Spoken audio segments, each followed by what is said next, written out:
చక్కమైన మంచి నీళ్ళమొకటి చాలు, తలుకు వెలుకు రాళ్ళు తట్టెడేళ్ళ, చాటు పద్యమిలను చాలదాయొక్కటి, విశ్వధావిరామ వినురవేమ అంటూ వేమన గారు చక్కగా ఒక పద్యాన్ని వివరించారు.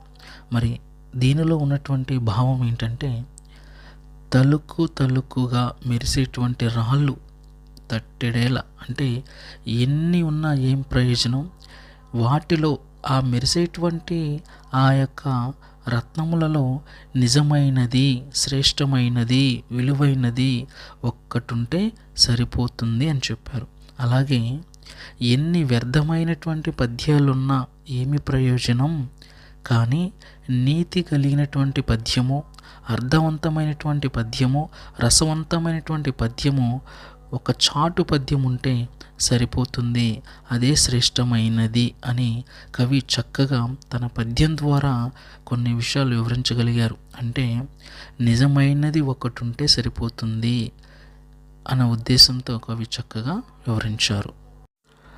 మరి రెండవ పద్యముగా, చిప్పలోన పడ్డ చెనుకు ముత్యం భయే, నీటబడ్డ చెనుకు నీట కలిసి, ప్రాప్తి కలుగు చోట ఫలమేల తప్పురా, విశ్వధావిరామ వినురవేమ. చిప్పలోన పడ్డ చెనుకు ముత్యం భయే, నీటబడ్డ చెనుకు నీట కలిసి, ప్రాప్తి కలుగు చోట ఫలమేల తప్పురా, విశ్వధావిరామ వినురవేమ అంటూ కవిగారు చక్కగా వివరించారు. మరి ఈ పద్యం యొక్క భావం ఏంటంటే, ఒక వ్యక్తి యొక్క అదృష్టాన్ని రెండు రకాలుగా పోల్చాడు కవి. ఒకటి, కొన్ని వర్షపు చినుకులు చెప్పులో పడితే అవి ముత్యాల్లాగా మారాయి. మరి ముత్యం అనేది చాలా విలువైనది, శ్రేష్టమైనది, మరి వాటి వల్ల చాలా ప్రయోజనం ఉంది. అవే వర్షపు చినుకులు కొన్ని నీటిలో పడ్డాయి, కానీ ఆ నీటిలో పడినటువంటి వర్షపు చినుకులు మళ్ళీ నీటి పాలు అయిపోయాయి, వాటి వల్ల ప్రయోజనం అనేది లేదు. కానీ ఇక్కడ ప్రాప్తి కలుగు చోట ఫలమేల తప్పురా అని అంటున్నాడు కవి.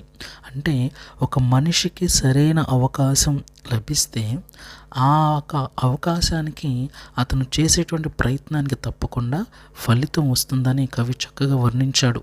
అంటే ఒక మనిషికి ఏదైతే రాసిపెట్టిందో అదే జరుగుతుంది తప్ప మనం అనుకున్నది ఏది కూడా జరగదు. అందుకే ప్రాప్తి కలుగు చోటు ఫలమేల తప్పురా, నీకు ఏదైతే లభిస్తుందో, అవకాశం వస్తుందో ఆ అవకాశానికి తగ్గట్టుగా నీకు ప్రతిఫలం వస్తుందని కవి చక్కగా వివరించాడు.